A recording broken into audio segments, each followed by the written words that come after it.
Empieza a dejar de practicar.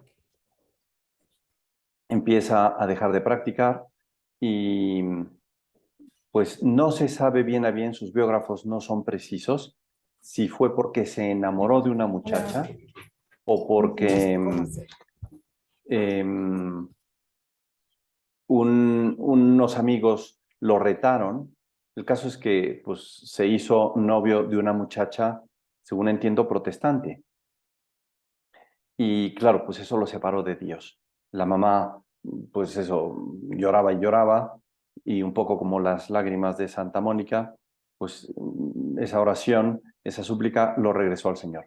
Resulta que unos sacerdotes jesuitas pasaban por la ciudad de Zacatecas, de Guadalupe, Zacatecas, y pues su mamá muy hábilmente le dijo, oye, mira, querría que le entregaras esto a esos sacerdotes que se van de misiones. Y él despotricó, ¿no? Los padres, ¿cómo? Pero era un encargo, empezó a predicar con uno de los sacerdotes, el sacerdote lo entusiasmó, le pidió que lo acompañara y finalmente fue a la misión con estos padres.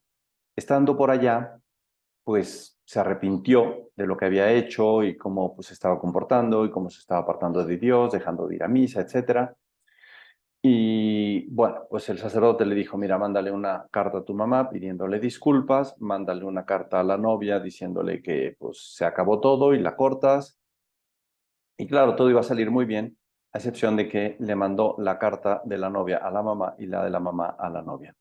De manera que pues la mamá que no sabía mucho, pues estaba prácticamente infartada. Pero bueno, regresó a Dios.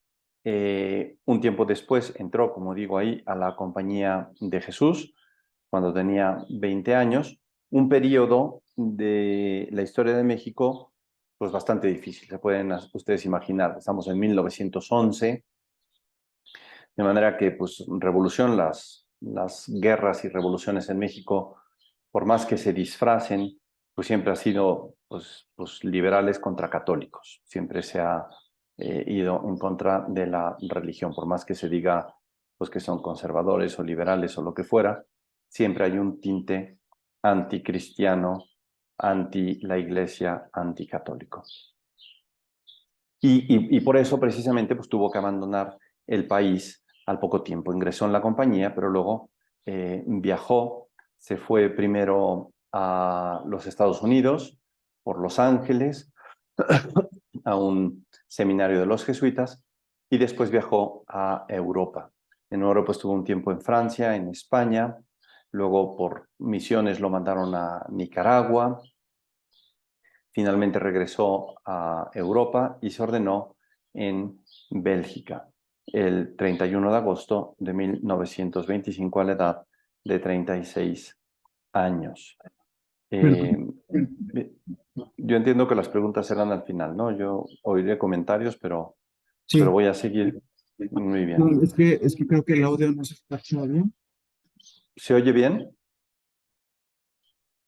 A ver, oye, Es Sí, que sí se solo escucha veo... bien. Ah, ok. Sí, se Bien, escucha bien. muy bien. Bueno, pues yo continúo. Me parece que es interesante hablar, aunque sea brevemente, de la historia de México que le toca vivir al Padre Pro en los últimos años de su estancia en Europa y cuando regresa a México. No quiero abundar, no soy especialista en historia de México, es simplemente para ponernos en contexto.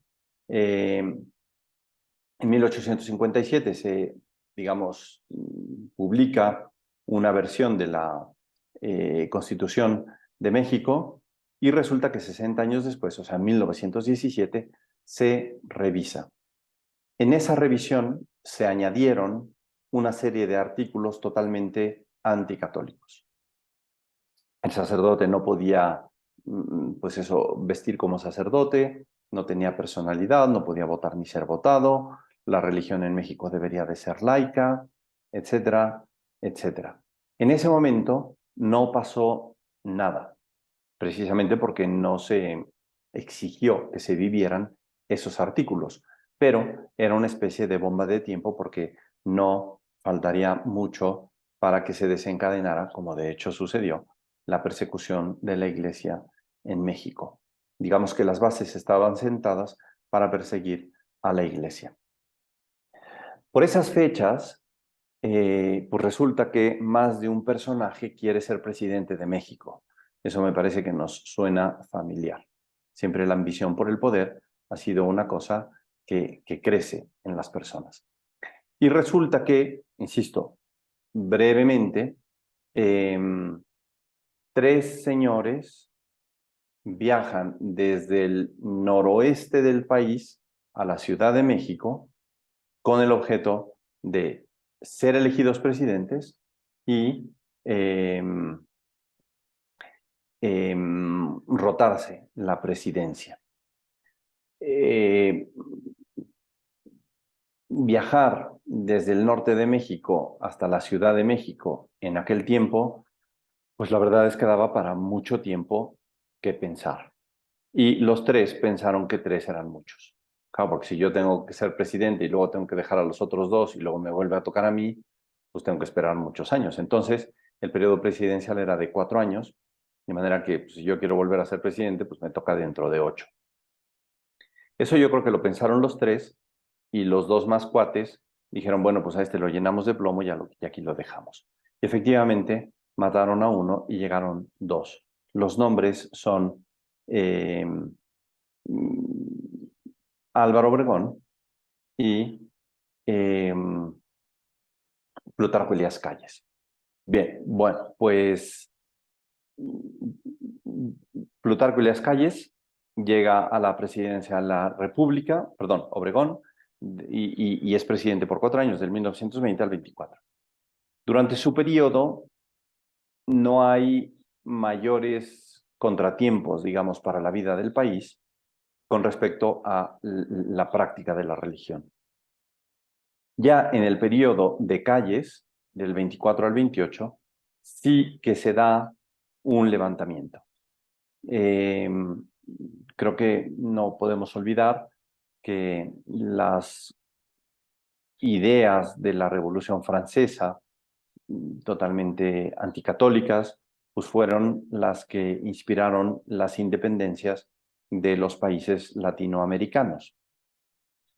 De manera que, pues, se copian esas ideas y concretamente Calles emite la famosa ley Calles a mitad de su periodo, por la cual los sacerdotes pues tendrían que registrarse, tenían que tener un trabajo, tenían que estar bajo pues, las órdenes del gobierno, no podían ser del país, es decir, extranjeros, perdón, tenían que ser del país, no extranjeros, de manera que, como ustedes se podrán imaginar, con un ambiente tan católico en México hace casi 100 años, pues resulta que la gente no aguantó.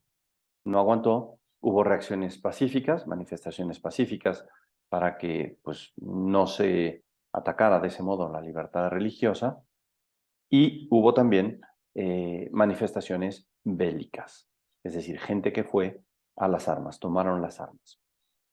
Y ahí se da la famosa Guerra Cristera. Calles, vale la pena decirlo, manda su ley a todo el país y quien estudie la Guerra Cristera se dará cuenta de que fundamentalmente la guerra se centró en los estados del centro del país. Hacia el norte y hacia el sur, pues prácticamente nada. En la región de los Altos, Jalisco, fue pues muy sangrienta la persecución. Hay una película, probablemente muchos la habrán visto, llamada Cristiada, de hace algunos años, que representa precisamente la guerra cristera y cómo Anacleto González Flores convence al general Gorostieta de que organice la resistencia armada en la zona de los Altos de Jalisco. Bien, bueno, pues esa es la situación ya durante el periodo de Calles. Además, desde el punto de vista político, Obregón estaba moviendo la reelección. Lo que pasa es que más de algún político que trabajaba con Calles dijo, no, no, no, yo también quiero ser presidente. Entonces se empezaron a complicar las cosas, no solo desde el punto de vista religioso, sino también político. Dos miembros de la oposición, es decir, ya fuera del partido de estos dos hombres, empiezan a hacer campaña y son asesinados impunemente. Hay un atentado contra la Virgen de Guadalupe, el famoso bombazo, eso es anterior. Bien, bueno, pues las cosas están como muy caldeadas. Ya hablaba yo de que el elemento que desestabiliza la situación del país es la famosa Ley Calles, a mitad de su periodo. Más o menos por esas fechas regresa el padre Pro a México. No tenía mucho de ser ordenado. Bien, pues eso es un poco el ambiente del país en ese momento, 1926. Como ustedes se podrán imaginar, pues a los sacerdotes los tenían muy fichados. A propósito, la iglesia reacciona cerrando el culto. Dicen, bueno, o sea, si esta va a ser la vida, vamos a cerrar el culto. Era una especie de protesta contra el gobierno, una protesta pacífica, que pues le incomodó muchísimo al gobierno. En su momento, cuando Obregón quiere reelegirse, les ruega prácticamente a los obispos que abran las iglesias al culto, porque eso le va a dar cierto prestigio de cara a cómo lo veían internacionalmente, concretamente, más especialmente los Estados Unidos, ¿no? Bueno, pues ahí tenemos el ambiente del país en 1926. Por un lado, algunos católicos que resisten pacíficamente, por otro lado, católicos que están peleando pues, por las libertades religiosas, peleando o perdiendo la vida. Las iglesias cerradas, había sagrarios en los que se ponía un letrero muy grande, decía, no está aquí, refiriéndose a nuestro Señor. Si ya la pandemia hace un par de años nos llevó a una cerrazón tremenda y no podíamos ir a misa y lo que fuera, al final, pues mucha gente empezó a buscar las misas en línea. Bueno, pues hace 100 años la cosa fue todavía muchísimo más dura, porque sí se podía ir a misa, es decir, la gente no estaba, digamos, encerrada en su casa, pero no había misas. O las misas que había las celebraban los sacerdotes en algunas casas particulares, que era el caso del Padre Pro. Entonces el Padre Pro empieza a sonar como un sacerdote que pues va celebrando por aquí, por allá, confiesa, organiza retiros. El retiro, pues no sé, empezaba en un parque y daba una charla y luego se iba a una casa y así iba celebrando y viviendo su ministerio pastoral de esa manera. Bien, como digo, las cosas se empiezan a complicar en el país. El padre Pro va teniendo pues, cierta fama de santidad, no para de celebrar la misa, de administrar los sacramentos, la comunión, la confesión. No sé, hay muchas historias por ahí de cómo el padre Pro, pues, no sé, en alguna ocasión va a una casa a celebrar misa y cuando va llegando a esa casa, pues ve que hay policías en la entrada. Entonces, pues sería muy sospechoso que el padre no entrara a esa casa, va de saco y corbata, entonces jala un poco el saco como enseñando una placa de policía, los policías se le cuadran y pregunta, ¿qué está pasando aquí? No, pues estamos esperando un sacerdote que va a venir a celebrar y tal. Y déjeme pasar. No lo reconocieron los policías. Adentro había unas personas, dicen, bueno, pues recen ustedes por la situación del país porque esto no está nada fácil. Y sale y le dice a los policías, abran muy bien los ojos porque ese sacerdote que están buscando no está lejos de aquí. Bueno, de esas historias que los policías estaban en sus narices, pasaron varias. Entiendo que en alguna ocasión se metió a una cárcel y confesó a todos los presos y luego se salió. Entró de incógnito, salió de incógnito. Y luego la policía se enteraba de que pues, se les había colado, ¿no? De manera que sí, lo perseguían. Era un nombre que sonaba por su celo apostólico. Como decía yo hace un momento, había gente por ahí echando tiros y resulta que hay un señor que se propone acabar con el presidente, el vicepresidente, el candidato a la presidencia, etcétera, etcétera. Y se lo propone al jefe, porque entonces existía la Acción Católica de la Juventud Mexicana y la Liga de la Defensa de la Libertad Religiosa. Eran laicos, gente joven, preocupados por la situación de la iglesia, que se organizaron, de manera que pues, un ingeniero por ahí pues, era el cabecilla y él estaba pues, eso, al tanto de que tantas balas se llevaban de aquí para allá, etcétera, etcétera. Y bueno, pues a este cabecilla, digo nombres, aunque ya saldrán más adelante, Luis Segura Vilchis, lo viene a buscar un señor desde Guadalajara.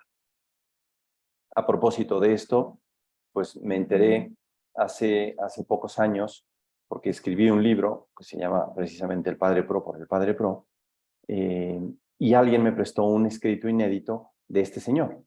Bueno, pues este señor cuenta que vino a México, buscó a Luis y le dijo, mira, yo creo que estamos perdiendo el tiempo echando tiros por ahí en la sierra.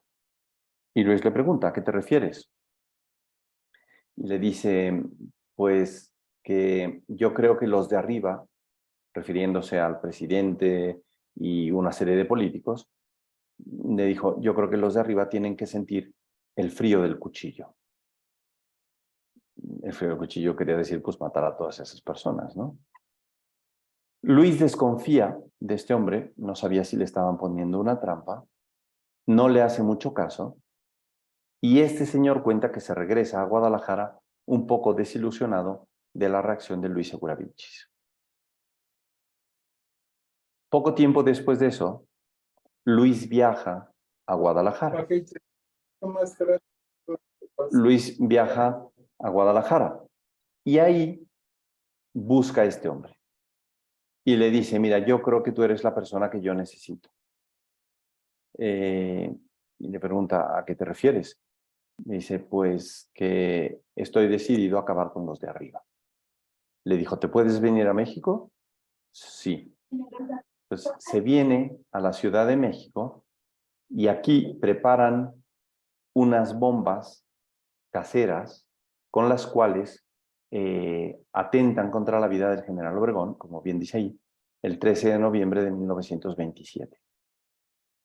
Obregón iba a los toros, la corrida se ofrecía en honor del cuerpo de la policía y Luis, junto con este hombre y otros dos, ahora pongo los nombres, alcanzan el coche de Obregón, avientan las bombas, Luis dice, ya matamos a Obregón, vámonos de aquí, y efectivamente salen corriendo, se organiza una persecución de coches, disparos y tal, matan a uno, prácticamente matan a uno de los tripulantes del coche de Luis, y ellos pensaron que habían acabado con Obregón. Lo que pasa es que no le pasó nada. Tan no le pasó nada que de ahí se fueron a cambiar el coche, se fueron a casa del general Obregón, cambiaron el coche y se regresó a la corrida. O sea, estuvo en la corrida, señal de que ni un rasguño. Bien, por otro lado, los cuatro del coche están siendo perseguidos, paran el coche, uno sale corriendo, lo apresan, otro se queda con un balazo en la cabeza, en el coche, y los otros dos salen corriendo. Uno, Luis. Y Luis se va a la Plaza de Toros. Participaron en el atentado Luis Segura Vilchis, Juan Tirado Arias, Nahum Ruiz y un cuarto del cual nunca se supo el nombre hasta que, digamos, pues me llegó este escrito, un señor José Fernández.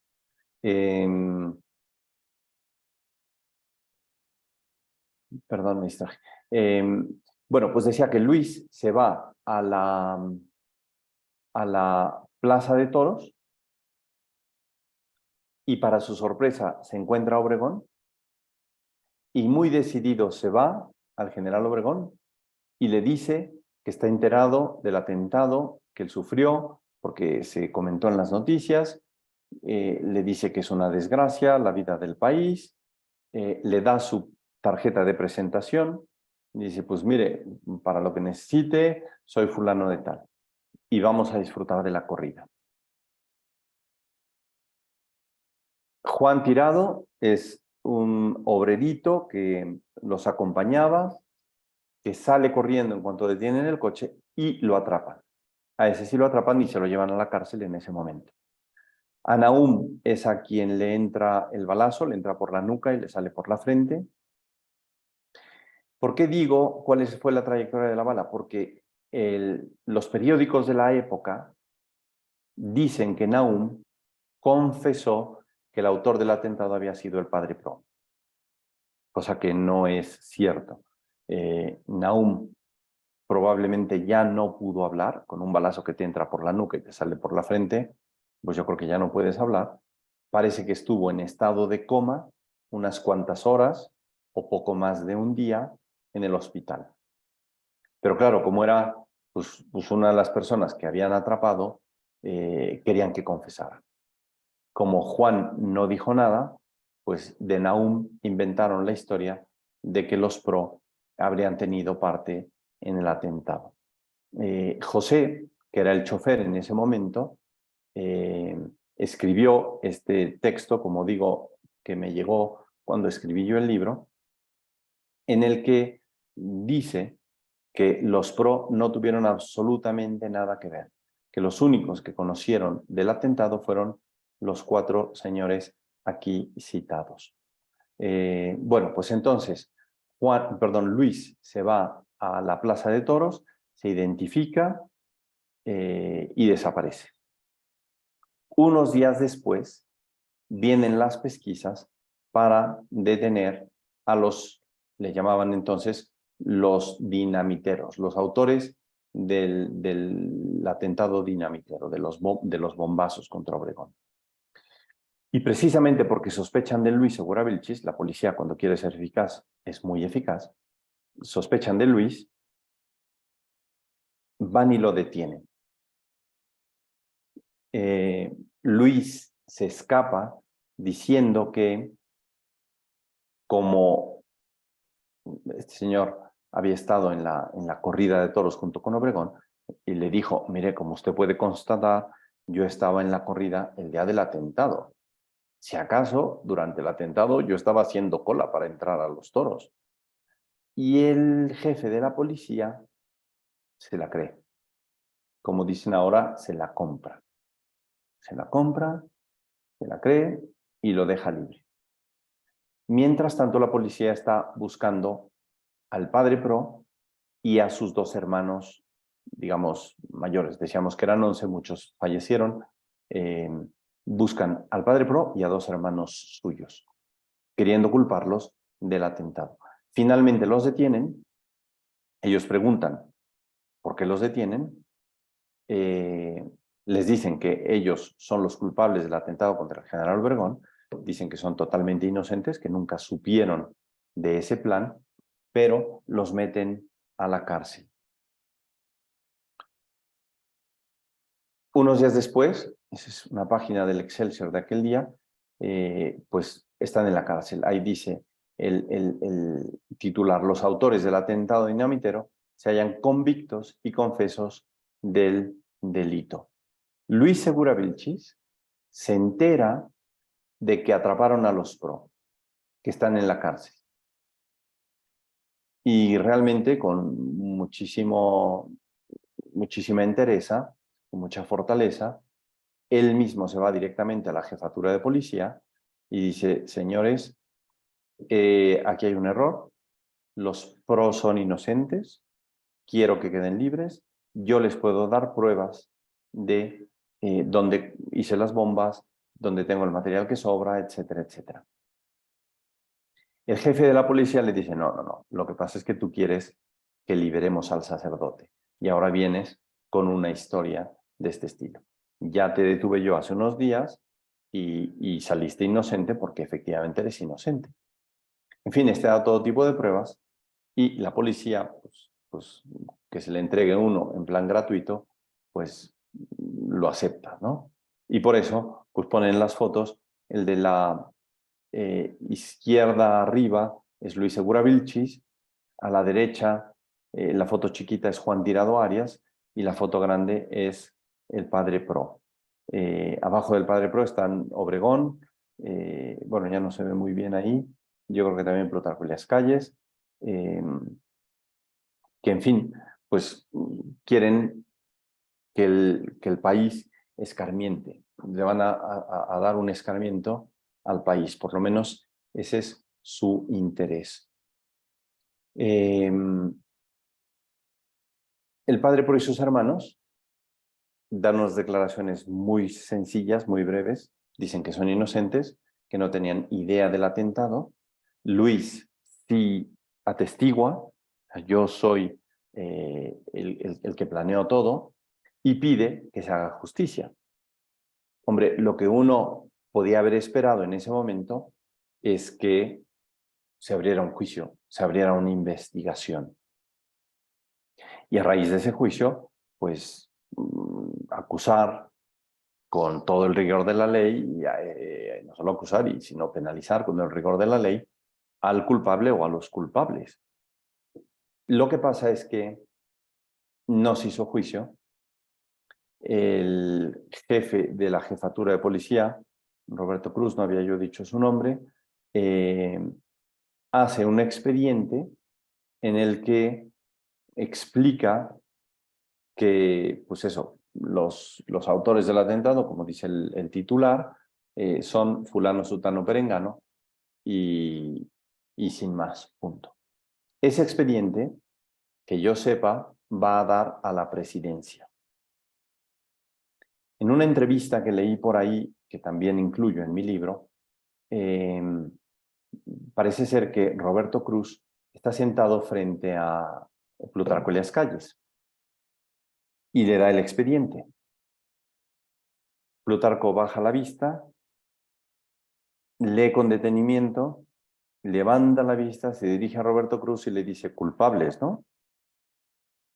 Y Roberto Cruz le dice, señor general, la verdad es que no hay manera de que los podamos involucrar. Vuelve a bajar la vista, se detiene en el expediente y dice, mátenlos a todos. Roberto Cruz medio protesta, según entiendo. Oiga, general, y le dice, Calles, a estos hay que eliminarlos. Hoy fue el general Obregón, mañana voy a ser yo, pasado va a ser usted. A esta plaga hay que eliminarla. Independientemente de que no se les pudiera culpar, porque Roberto Cruz era perfectamente consciente de que no había manera de establecer un nexo entre el Padre Pro y sus hermanos con el atentado. Bueno, pues así las cosas, ya llegamos al 21 de noviembre, más o menos, y se decreta la ejecución. Al día siguiente se llama a periodistas para que den testimonio gráfico a todo el país, o sea, pues si sacan fotos de la ejecución y se mandan vía periódico a todo el país, entonces el país sería amedrentado, escarmentaría y diría, bueno, pues con este régimen sí mejor pues nos echamos para atrás, ¿no? Bien, de manera que pues están en la cárcel y al día siguiente, o sea, el 22 de noviembre, sacan a cada uno de los presos que tienen en las celdas, les hacen unas fotografías, digamos, para el registro. O sea, un récord que llevaban, pues eso, de gente que entra a la cárcel y gente que se muere. Y al día siguiente hay mucho movimiento. Entiendo que a la hermana del Padre Pro, Ana María, la dejaron entrar a visitar a sus hermanos los días previos, pero el 23 ya no la dejaron entrar. Ella entendió que algo podría estar pasando. El padre, su hermano Roberto, que estaba en la misma celda, en la otra celda estaban Humberto, hermano del padre, Luis Segura Vilchis y Juan Tirado Arias, estaban en la otra celda, oyeron mucho movimiento. Y efectivamente es que llegó pues, un escuadrón de fusilamiento, algunos políticos, los periodistas, o sea, todo lo que prepararon ellos para la ejecución.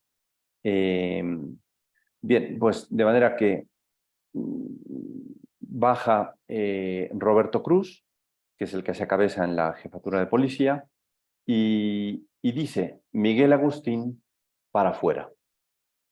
Roberto, mi hermano menor que él, como unos 8 o 9 o 10 años menor que él, se hace ilusiones y piensa, ya se comprobó que somos inocentes, ya vamos para afuera. Y el padre, que pues tenía un poco más de visión de lo que estaba sucediendo, le dijo, no, no, no, Roberto, o sea, esto es el fin. Y le dice a él y a los de la otra celda, arrepiéntanse, les doy la absolución y nos vemos en el cielo. Entonces sale el padre al patio de la inspección de policía y para su sorpresa, pues ahí está todo ese destacamento, políticos, periodistas, cuentan que enfrentó a toda esa gente pues con muchísima serenidad, entendió que era el fin, nunca quiso, pues eso, morir mártir, nunca provocó nada para morir mártir, pero pues se dio cuenta de que era su fin. De manera que se le acerca un soldado y le pregunta cuál es su último deseo. Él dice, pues que me dejen rezar un momento. Saca su rosario, su crucifijo, se arrodilla y reza unos instantes. Como podrán ver en la fotografía, pues hay unas siluetas ahí, era un campo de práctica. Finalmente se levanta, le preguntan si quiere ser vendado para no ver la ejecución. Él dice que no, y mientras se están preparando para la ejecución, él abre los brazos, grita viva Cristo Rey y recibe la descarga. Muere el padre, ese es el momento pues, en que recibe la descarga, son fotos tremendas que no se tendrían si no hubiera querido Plutarco Elías Calles darle un escarmiento al país. Lo que pasa es que pues fue contraproducente porque la reacción fue de mucho fervor cristiano. Bueno, pues es de ley que se aseguren que se mata a la persona, ahí se le acerca un soldado para darle el tiro de gracia. Después de eso sacan de la celda a Luis Segura Vilchis, lo fusilan, después a Humberto, después a Juan Tirado Arias y Roberto, que está también ahí en la cárcel, se salva. Detienen la ejecución. Un político, un diplomático de la Embajada de Argentina en México intercede por los PRO, sabe que están en la cárcel, sabe que están siendo ejecutados, llama a la presidencia inmediatamente y dice que es una cuestión de justicia, que se estaba cursando un amparo, que deberían pues de hacer un juicio. Calles le dice que es una cuestión política, este rebate y dice no es ninguna cuestión política, es una cuestión de justicia, aquí se está haciendo una injusticia y pues yo no sé si le da un poco de miedo a Calles y pide que se detenga la ejecución y gracias a eso no muere Roberto. Esa noche, esta foto es muy oscura, esa noche recogen los dos cuerpos de Miguel Agustín y Humberto, su hermano. Esos son dos féretros y tienen pues eso, una capilla ardiente en su casa. Pues los velan durante toda la noche. Yo creo que ellos no fueron conscientes de lo que estaba pasando fuera de la casa hacia las 5 o 6 de la mañana. Algunos sacerdotes jesuitas celebran misa ahí con los cuerpos. Ya en ese momento les empiezan a llamar los cuerpos de los mártires y decía que probablemente no eran conscientes de lo que estaba sucediendo porque cuando salen de la casa o cuando quieren salir de la casa es imposible salir por la multitud que se arremolina en las puertas de la casa. Entonces empiezan a gritar, dejen paso a los mártires, y salen los dos féretros en medio de una multitud impresionante. Vean ustedes el funeral. Y bueno, ciertamente, como decía, esto fue totalmente contraproducente para la presidencia y el gobierno en ese momento, ¿no? Estaba prohibida toda manifestación religiosa y pues ese funeral fue una manifestación religiosa. Eso, todo el mundo iba cantando a la Virgen de Guadalupe, los mártires. De lo que leí de la época, parece ser que en el cementerio había todavía más gente que la que acompañó a los dos cuerpos por las calles.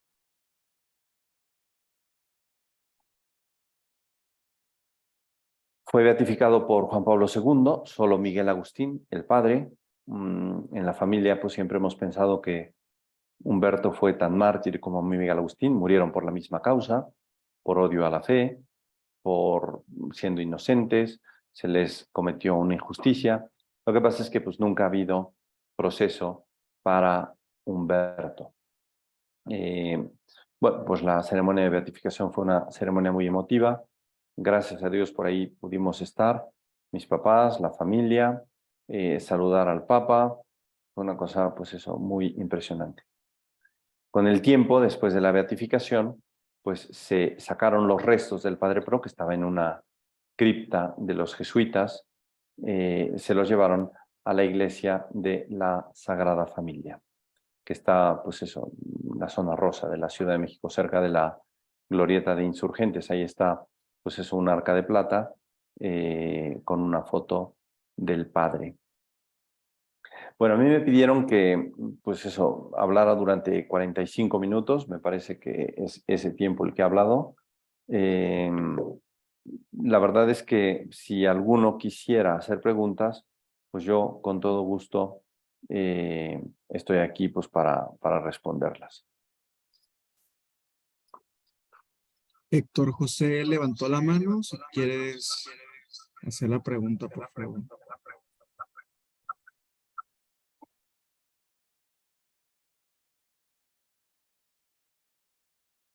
No se Yo creo escucha. que no se escucha. Sí.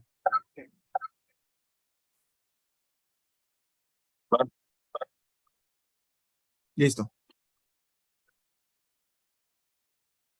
Yo no oigo.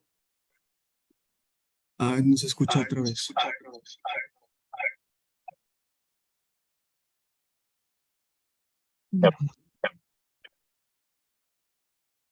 Hola.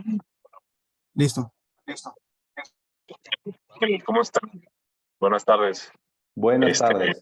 No sé si se acuerda de mí, ahí nos conocimos hace 10 meses en la Ciudad de México, en su casa.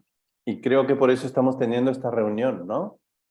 Y de hecho, mire, aquí traigo el libro que me regaló. El del Padre Pro por el Padre Pro. Es correcto, buenísimo, por cierto. ¿Te gustó? Yo tengo una pregunta muy concreta respecto al tema del martirio de su tío abuelo. ¿Podríamos afirmar, sin lugar a dudas, que el martirio de Humberto y de Miguel Agustín ha sido el martirio posiblemente de los más o el más documentado de la historia? Probablemente, si no el más, pues un martirio ciertamente muy documentado, sí. Sin exagerar, o sea, por lo menos dentro de los 100 martirios más documentados de la historia de la humanidad. Muy probablemente, sí. Fue un caso, pues que dio la vuelta al mundo, ¿no? O sea, esas fotografías son muy impresionantes, también para la época. El gobierno, vamos a ver, no, la comunicación no era como es hoy en día. El gobierno no quería que se supiera cuál era la situación del país y esas fotos revelan claramente qué es lo que estaba viviendo la iglesia en el país. Sí, estoy de acuerdo. Yo viví en Australia, como se dijo al principio, y para mi sorpresa, pues nada más llegué y me presenté a un señor, me dijo, oiga, perdón, ¿usted es pariente del Padre Pro? cosa que me llamó mucho la atención. Yo dije, pues en Australia no lo va a conocer nadie, ¿no? Mi papá trabajó en una compañía alemana hace años y un amigo suyo de ahí de la compañía le dijo, oigan, pues ustedes saben que en Alemania, en tal iglesia, hay un vitral que recuerda el martirio del Padre Pro. Sí, sí, sí, muy, muy, muy documentado, ciertamente. Eh,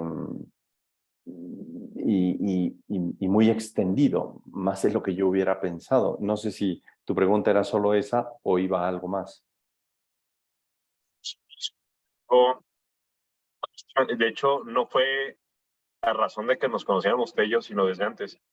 Me invitaron así a dar pláticas sobre el Padre Pro en algunos grupos. Y yo tuve el atrevimiento en varias ocasiones de decir que era de los martirios más documentados de la historia. Ajá. Pero siempre me quedó esa tela de duda de decir, ¿estaré diciendo la verdad? Porque efectivamente estamos viendo las imágenes. O sea, es un martirio que por la soberbia de Calles se quiso como que pavonear con los periodistas y con los reporteros y pues invitó a todos los medios de comunicación posibles y alineados al gobierno que había en ese momento para ver el martirio. Y pues por eso, como usted dice, resultó contraproducente porque eso despertó más la fe cristiana en muchas personas y a la fecha. Y se lo dije en su momento y lo que compartir. El Padre Pro en mi familia, y de hecho yo desde hace poco tiempo, a título personal, no es santo, mi beato de cabecera. Así que, pues, quiero decírselo extensivo y nomás era esa duda de la... Gracias, Padre. No, te agradezco mucho, te agradezco mucho. ¿Te puedo contar otra anécdota? Cuando tuvo lugar la beatificación, pues hubo que sortear entre la familia a ver quién se iba a acercar al Papa a llevarle las ofrendas. Y al final, pues ganaron mi papá y mi hermano. Y pues resulta que cuando se arrodillaron delante del Papa, mi hermano y mi papá, les dijo San Juan Pablo II, pues ustedes le dijeron, somos parientes del Padre Pro, y les dijo, ustedes tienen que saber que durante mi estancia en el seminario, la figura del Padre Pro me movió mucho y siempre he pensado que ha sido pues, todo un ejemplo para mí. O sea, sí, se extendió muchísimo y sí creo que se podría decir que pues, es uno de los martirios, sí, mejor documentados en la historia, sí, claro. Bueno, Muchas gracias. muchas gracias, Héctor. Alejandro González, si quieres abrir tu micrófono, por favor. Buenas tardes, padre. Buenas tardes. Tengo dos preguntas. Sí. La primera es, pues, bueno, va acompañada de un comentario antes. Hoy en día, pues, volvemos a ver que los cristianos son perseguidos en el mundo, ¿no? En México, sobre todo. Es decir, la manifestación de su fe, por más que la ley diga que puede ser pública, pues no es cierto. Hay linchamiento mediático por parte de grupos pues, ideológicos que son completamente diferentes a los cristianos. Entonces yo quisiera preguntarle, usted que sabe perfectamente cómo fue la guerra cristera, ¿usted visualiza o ves pronta, no per se una guerra cristera, sino algún movimiento que pudiera ocasionar que la comunidad cristiana nuevamente vuelva pues, a imponerse sobre ciertas situaciones que no están permitiendo la libertad de religión? Y la segunda pregunta es, ante la actualidad que estamos viviendo, sobre todo la fe católica, en donde pues empiezan a meter ideologías con respecto, bueno, lejanas a los dogmas católicos, que quieren hacer ver a lo malo bueno, ¿no? Y ya lo bueno malo, ¿qué merece o qué opinión merece todo eso de su parte? Vamos a ver. Con respecto a tu primera pregunta, me dejaste pensando con la segunda.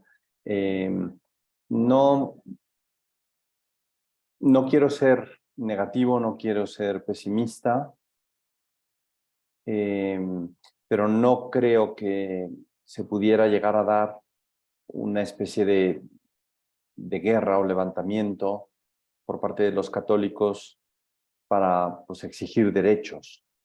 ¿Por qué?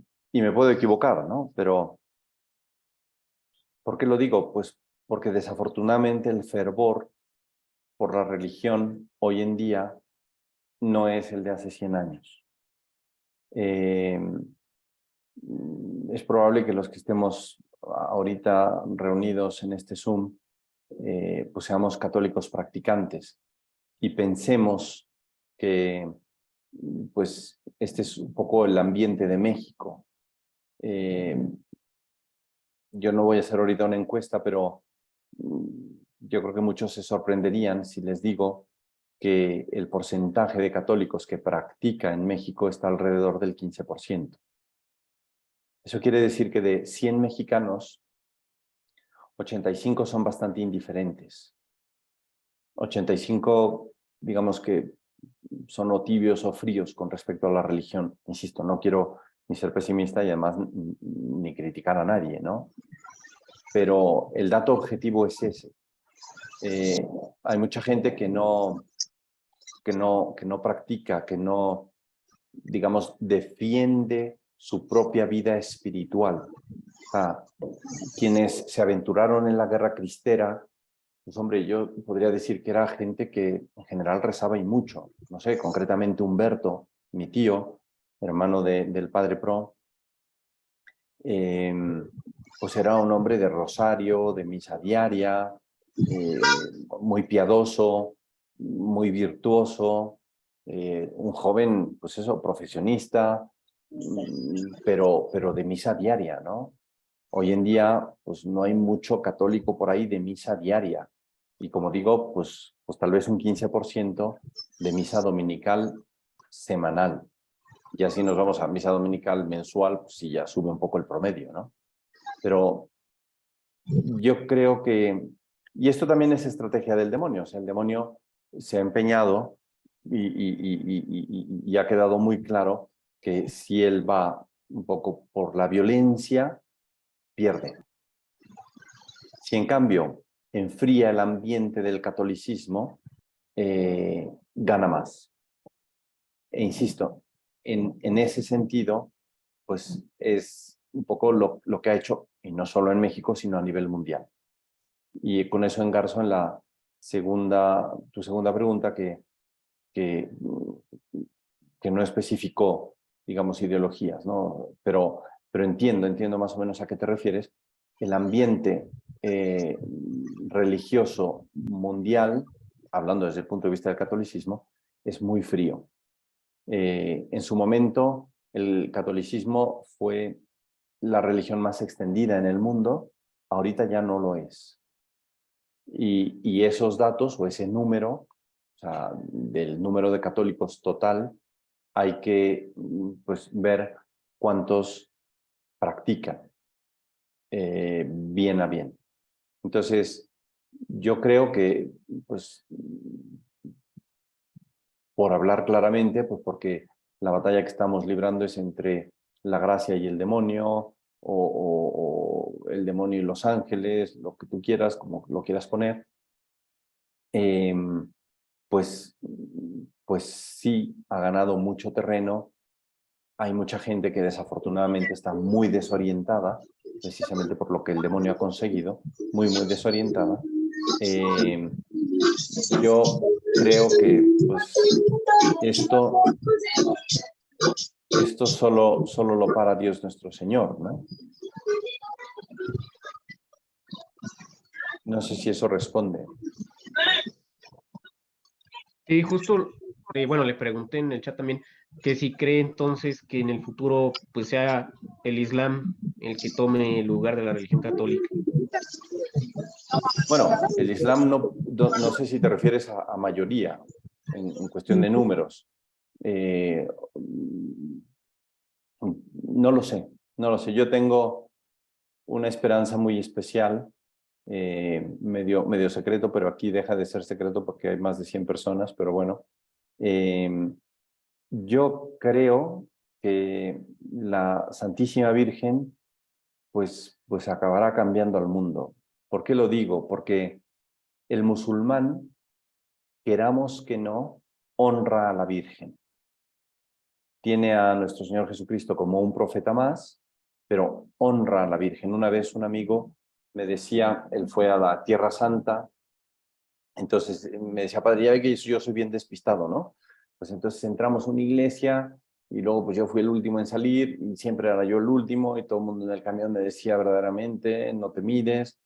Y me dijo, pero en una de esas, que fui el último en salir, pues me di cuenta que llegaba un camión de musulmanes. Y era muy claro, porque todas las mujeres iban enteramente cubiertas, ¿no? A una iglesia dedicada a la Santísima Virgen.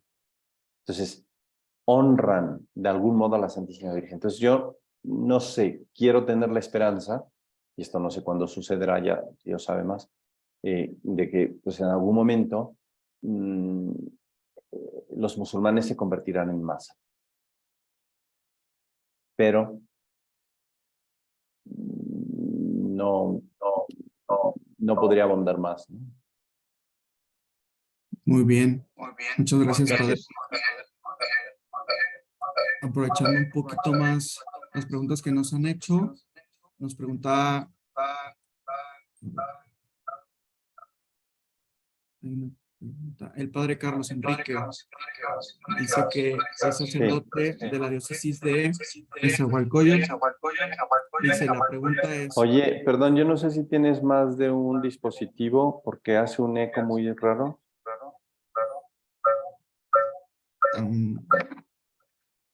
Reviso. ¿Me escuchas bien? Ya, yo creo que ya no sé. Ok. Dice, la razón por la que la canonización ha tardado más que otros mártires mexicanos se debe a que el gobierno ha detenido el proceso. Pues vamos a ver, yo no puedo hablar en nombre del gobierno porque no sé si el gobierno ha hecho algo o no. Les puedo contar una anécdota. Cuando tuvo lugar la beatificación del Padre Pro, un par de anécdotas. Vi una caricatura en el periódico. Entonces el partido en el poder era el PRI. Yo siempre habría oído en la casa, mi papá decía que mientras el PRI esté en el poder, a PRO no lo beatifican. Yo no entendía, quería decir eso.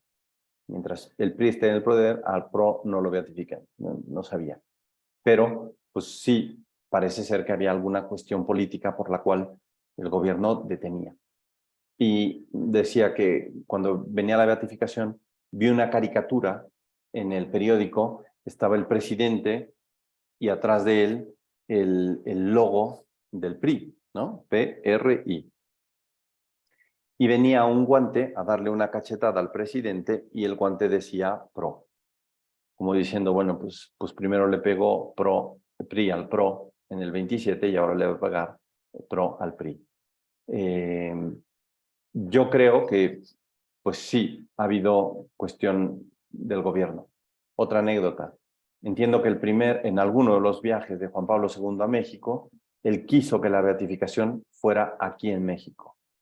Y le dijeron, Santo Padre, nos da miedo. Nos da miedo porque todavía es una cuestión que, pues, desde el punto de vista político, pues va a levantar ámpula en el gobierno, ¿no? Otra anécdota. Cuando tuvo lugar la beatificación, me buscaron, no sé cómo me encontraron, pero me buscaron de Televisa.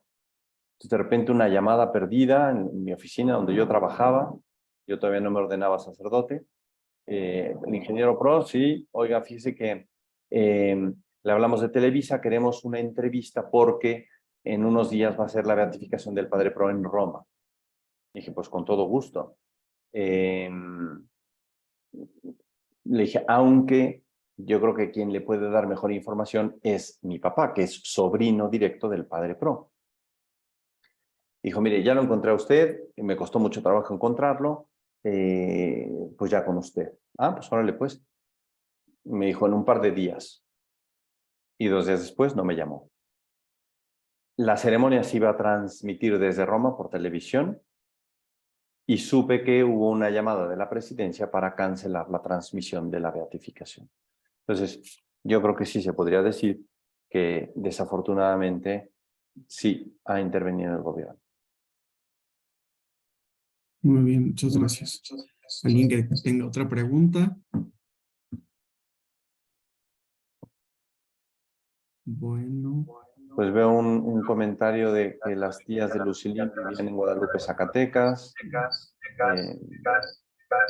Vi también a distintos grupos de monjitas, a las cuales les pido especialmente sus oraciones. Rezo también por ustedes.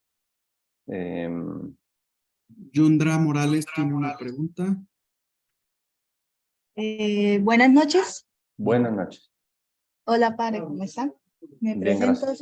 soy Yundra Morales, la periodista que le escribió por correo electrónico. Sí, Y pues quería pues saber que por qué, o sea, por qué siempre pues se ha querido como tapar ese tipo de cosas. Pues, o sea, es así, acabo de escuchar que pues el gobierno como que se ha metido mano, como decimos popularmente acá en Colombia, a la canonización del Padre Pro. Y pues entiendo que directamente estuvo involucrado por el asesinato que pues ocurrió, como todos ya sabemos, el 23 de noviembre de 1927.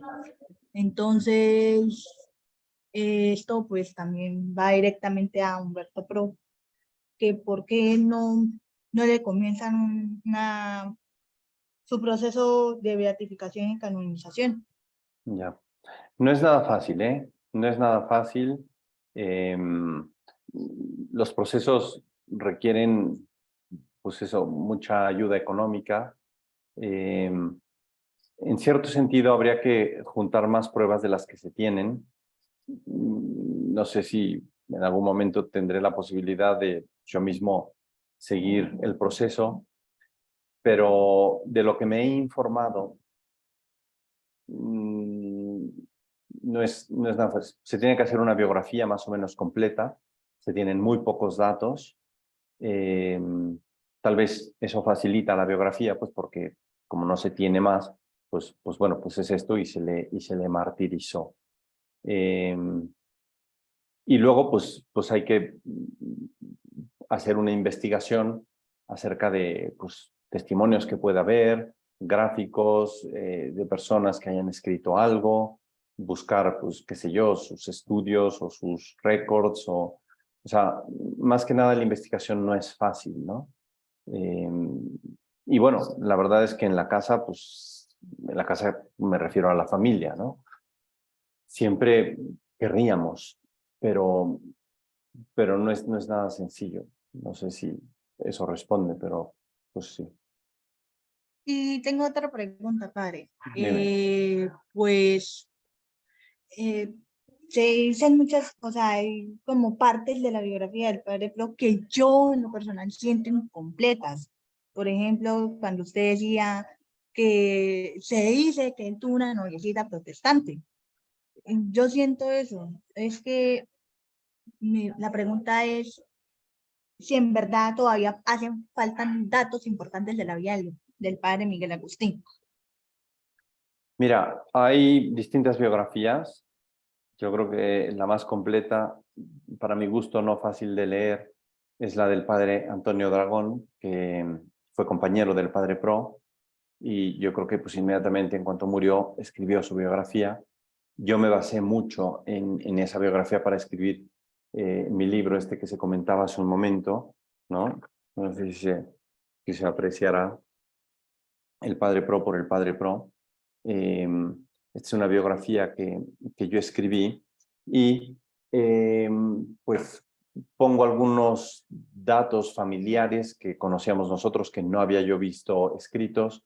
Incluyo el escrito de este señor, José, creo que dije Fernández hace rato, pero es González. Ese escrito en el que dice que los pros son totalmente inocentes, algunas entrevistas ya más recientes de periodistas y así. Entonces, yo creo que, pues sí, hay datos de su infancia que son ciertamente desconocidos. Me parece que lo más relevante es pues, su martirio.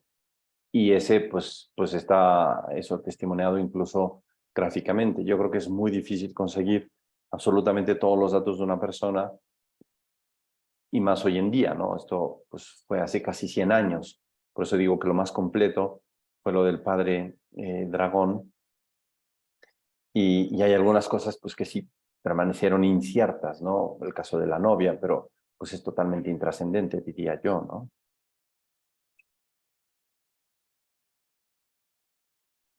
Muy bien. Pues padre, yo siento, no, si eso hubiese sido tan trascendente, no hubiera existido la conversión, Quiero decir porque que fue intrascendente si fue una apuesta con amigos o él se había enamorado de ella. A eso me refiero. O sea, si los amigos lo obligaron, porque en más de una ocasión apostó con amigos y se lanzaba precisamente para ganar la apuesta, en una ocasión en una fiesta y así, a lo que yo me refería que era intrascendente era si había sido apuesta o si él se había enamorado. Si es cierto que es trascendente que eh, hubiera tenido lugar la conversión, sin duda.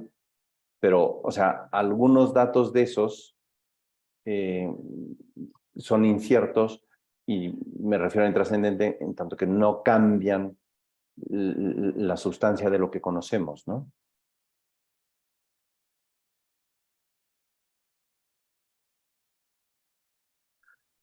Bueno, yo iba leyendo aquí comentarios del chat. Pues hay gente que dice que pues, le podemos pedir al Padre para la situación de la religión hoy en día. Alguien me dice, Padre, la trascendencia del ser humano es el tema de las diferentes creencias. ¿Me pudiera indicar alguna frase del Padre Pro que nos acompañe en este camino? Hombre, con respecto a la trascendencia del ser, no sé, yo creo que es la búsqueda de Dios, la búsqueda del cielo. No sé a qué se refiere la pregunta exactamente, no se me viene nada especial. Sí puedo decir que cuando le decían, Miguel, vas a morir mártir, él decía, pues morir mártir sería como una dedada de miel. Y decía, y la miel no se hizo para la boca de Miguel. O sea, él nunca pensó que fuera a morir mártir. Por otro lado, decía, pues es que morir mártir sería como sacarme la lotería. Curiosamente, donde lo fusilaron, se construyó el edificio de la Lotería Nacional.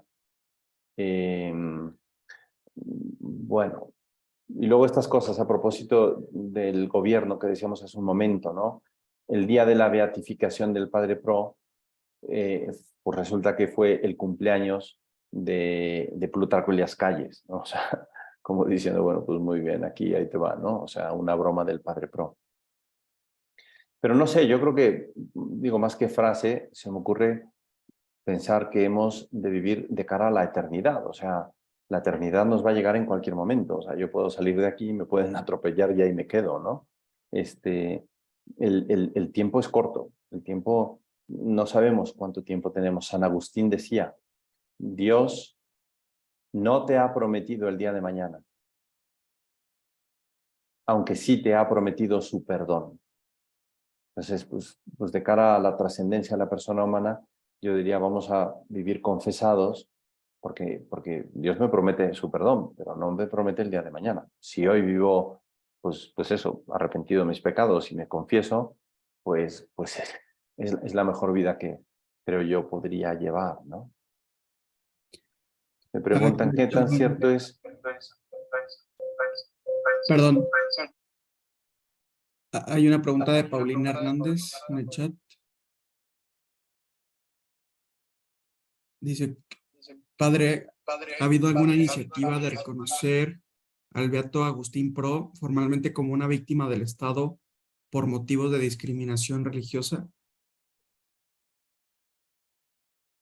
No sé a quién se refiere con iniciativa de reconocer. Ha habido distintos estudios como tesis doctorales, digamos, de abogados. Ha habido distintos estudios que se detienen en probar la serie de injusticias, porque no solo fue una, la serie de injusticias que se perpetraron contra el padre Pro. Porque ya hablando de la cuestión del derecho, aunque la pena de muerte o la pena capital me parece que sigue estando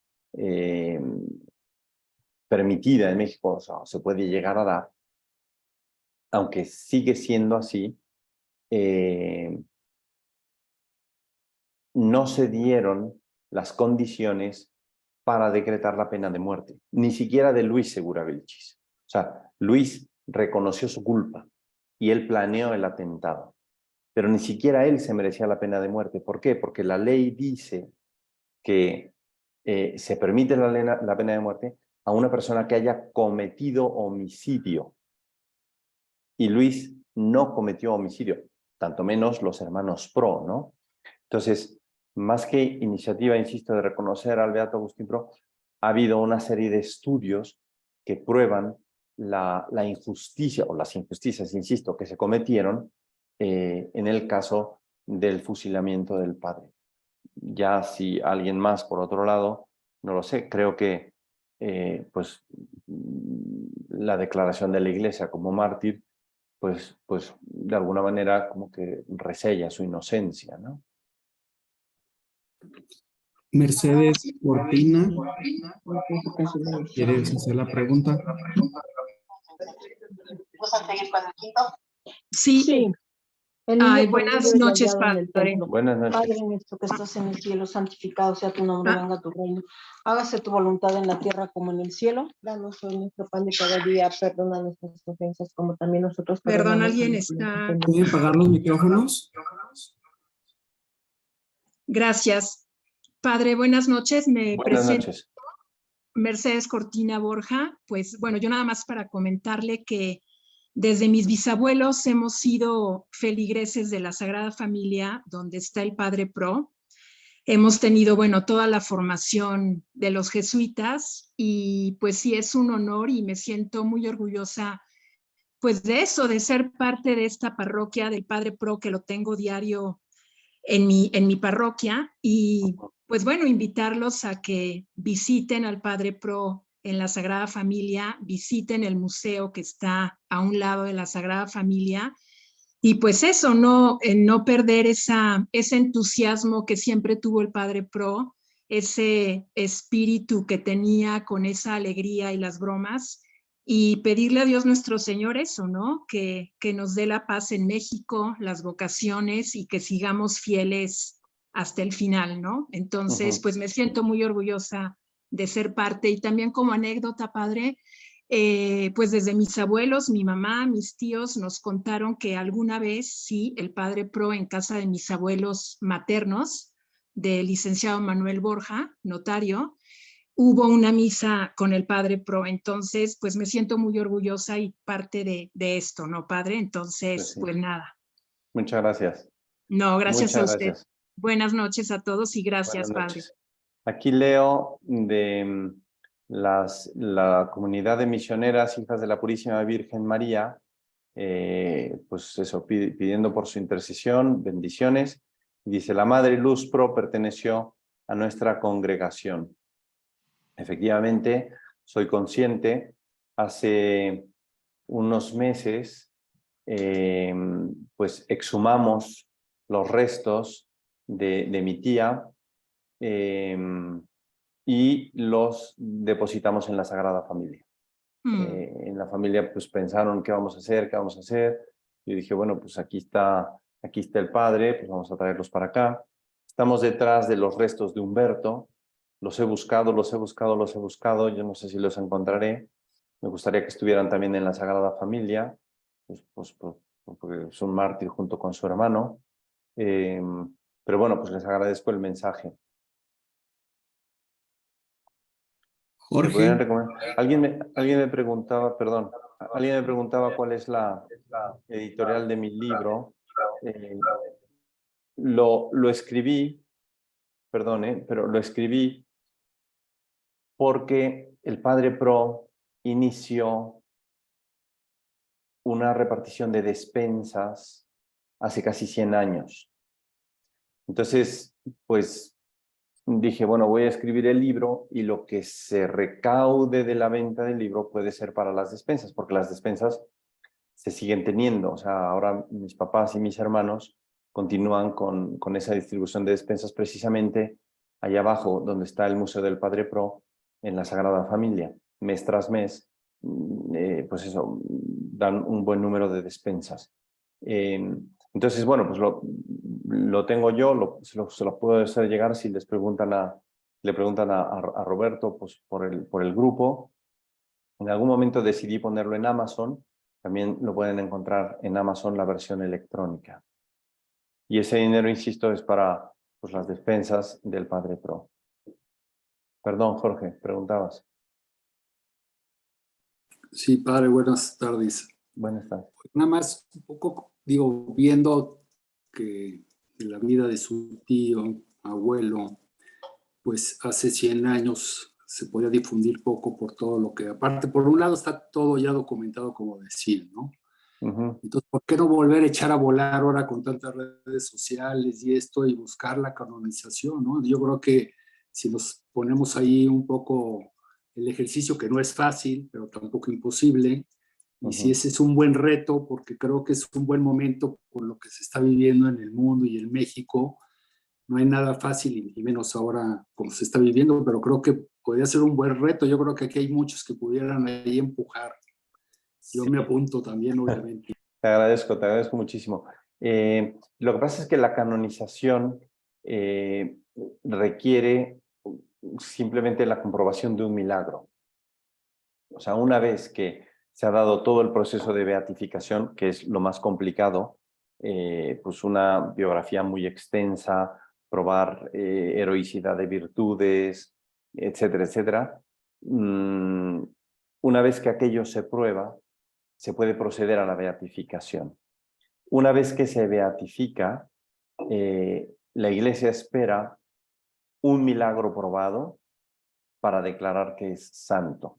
Y ahí precisamente en la Iglesia de la Sagrada Familia se van recibiendo favores, milagros, pero pues por alguna u otra cosa como que no acaban de pasar.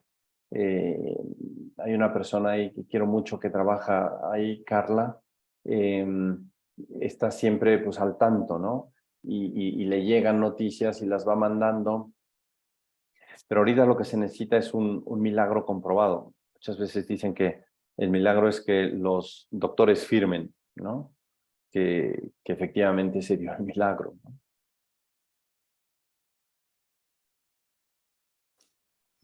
una pregunta que nos hacen también, ¿qué sintió su tío en el momento de saberse salvado del fusilamiento y tiempo después? Bueno, lo que pasa es que ese no es mi tío, ese es mi abuelo. Al tercer hermano Pro que no fusilan, ese es mi abuelo. ¿Qué sintió? Pues lo dejaron en la cárcel un tiempo, como decía, y unos días después, cuando sale, a él lo expatrian, lo mandan a Veracruz. Parecía que le iban o le podían haber aplicado la ley fuga, ¿no? Pues eso, que pararan en el tren, lo echaran a correr y le dispararan por detrás, pero unos amigos y algunos abogados lo acompañan. Entonces, pues en Veracruz se embarca está un tiempo en Sudamérica, luego en Estados Unidos y regresa a México unos años después. Era mi abuelo. Al que no matan es a Roberto, es mi abuelo. Pues cuando salía ya para irse del país, su hermana, Ana María, la que los había visitado en la cárcel, le dio un gran abrazo y le dijo: Roberto, qué bueno que estás aquí. Y él, con el shock, porque fue un trauma muy fuerte, él vio la ejecución de sus dos hermanos. Estaban en un sótano y pues por las ventanas de allá arriba alcanzó a ver la ejecución de sus dos hermanos. Pues claro, su hermano le acababa de decir: arrepiéntanse, les doy la absolución y nos vemos en el cielo. Y resulta que no muere él. O sea, él decía, bueno, pues ya muero mártir, ¿no? Como que pues ya me pagaron el boleto, ¿no? Saliendo de la cárcel, le dice a su hermana: no fui digno de morir como mis hermanos. O sea, sí tenía un shock, un trauma, porque pues no sé, se veía en el cielo, ¿no? Y al final, pues no muere. Sí, estaba en parte decepcionado, diría yo, ¿no? Le costó mucho. Vivió un poco pues con la sombra de esos dos martirios. Fueron pesadísimos para él, ¿no?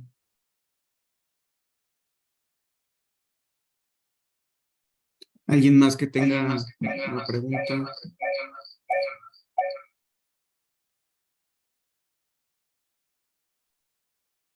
Bueno, no sé usted, padre, si quiere comentarnos algo. Bueno, alguien dice aquí: tengo una anécdota sobre la muerte de la madre Luz Pro.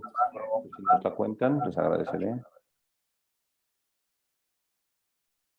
Disculpen que buenas tardes, disculpen que nos salgamos un poquito del Padre Pro, pero la Madre Luz también está en el cielo.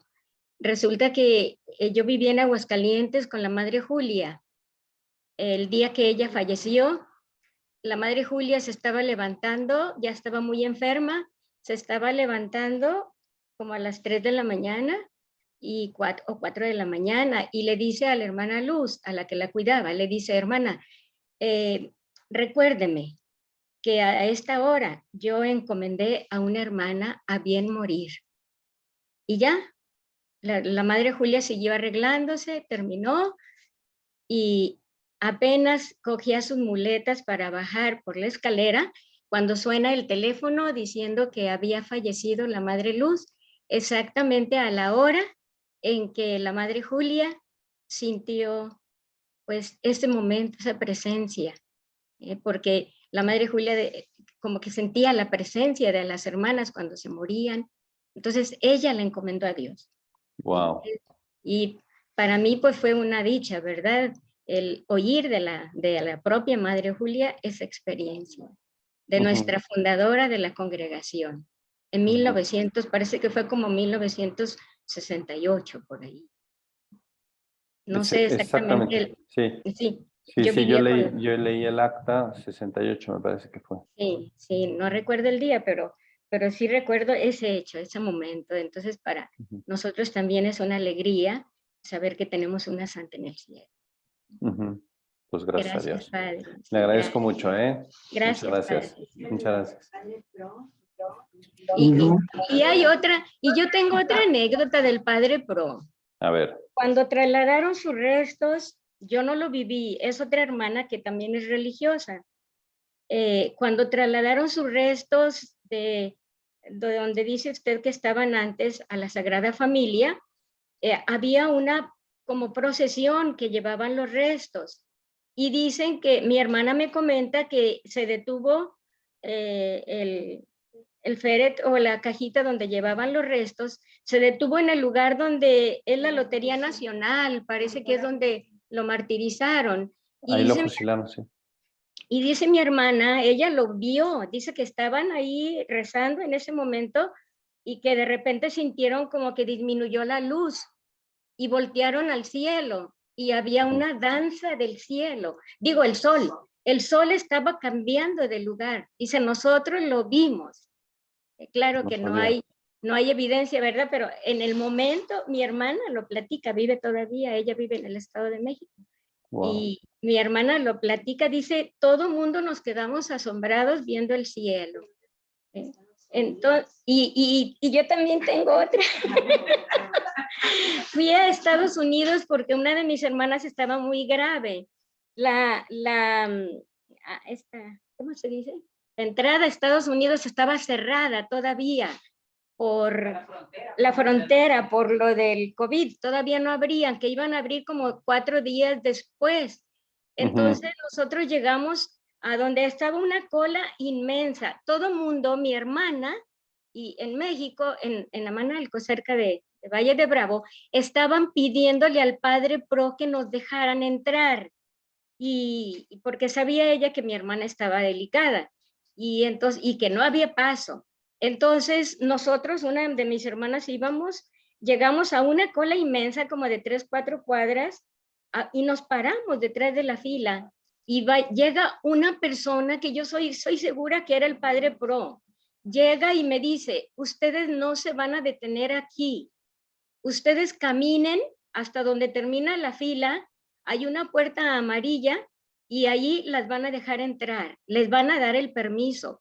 Y caminamos nosotros, mi hermana y yo, caminamos rápido con la mochila y pues nadie nos decía por qué se pasa ni nada. Y llegamos a la puerta donde nos dijo el señor, llegamos y nos íbamos a sentar cuando la persona nos dice, ¿en qué los puedo ayudar? No hablaban español, pero entendimos poco. Y ya les platicamos, yo le quería enseñar una foto de donde estaba hospitalizada mi hermana y dijo, no es necesario, van a tener ustedes el permiso para pasar. Pagamos ahí $6 o algo así y nos dieron el documento, que les vaya bien. Y estaba cerrada la puerta, pero a nosotros nos dejaron pasar. Entonces digo, y yo siento que, y ahorita que veo la foto del padre, les digo, era él el que nos dijo que nos adelantáramos. Él sigue haciendo milagros, sigue intercediendo. Así es. Muchísimas gracias, muchas gracias.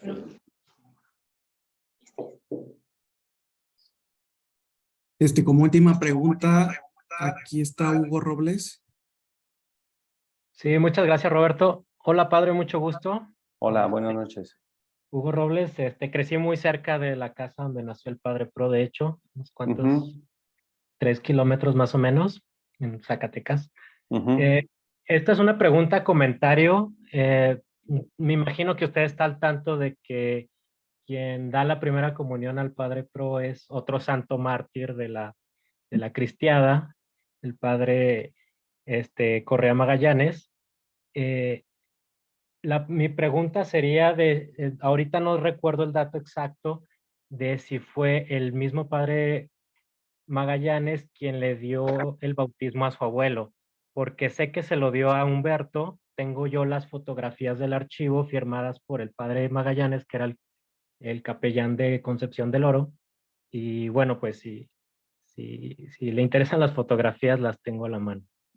Pues sí me gustaría, si Roberto te tiene en el chat, tiene tus datos, que me los pase o que te pase mi teléfono para que me lo mandes, sí te agradeceré mucho. Claro, sí, justo acabo de recordar eso, no me acordaba que tenía las fotografías por ahí en Twitter, solo que no son muy legibles las de Twitter, voy a checar las originales, porque estoy casi seguro que vi el nombre de su abuelo en los archivos. Claro que el nombre de Miguel Agustín, que busqué por todos lados, no está, porque los sacramentos los recibió en Guadalupe, Zacatecas, si no me equivoco, de manos de los frailes franciscanos, que estaban allí a una media cuadra de su casa. Pero la foto que tengo en Twitter sí está totalmente legible el nombre de Humberto y la firma del padre Magallanes, mártir de la confesión. Pues te agradezco mucho. Sí sabía que él fue mártir de la confesión. Sí, bueno, le paso el dato si le interesa, padre. Cómo no. Muchísimas gracias.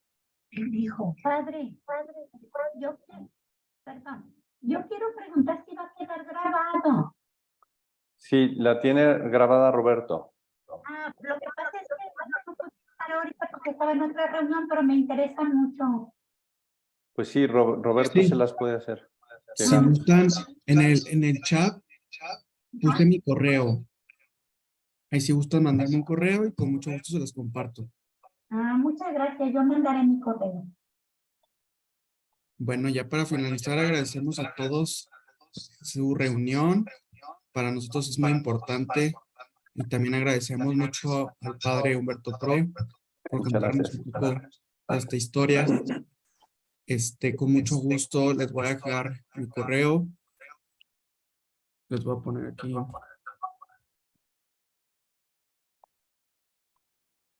Y me pueden mandar y ahí les compartiré toda la sesión videograbada. Muchas gracias. Bueno, que pasen muy bonita noche todos.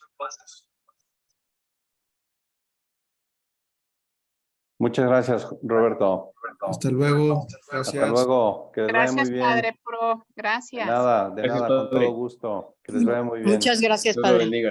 De nada. ¿Nos Igualmente. puede dar la bendición? La bendición de Dios Todopoderoso, Padre, Hijo y Espíritu Santo, descienda sobre ustedes y permanezca para siempre. Amén. Gracias, padre. Gracias. De nada, Gracias que a les vaya todos. muy bien. Muchas gracias. Gracias. Buenas noches.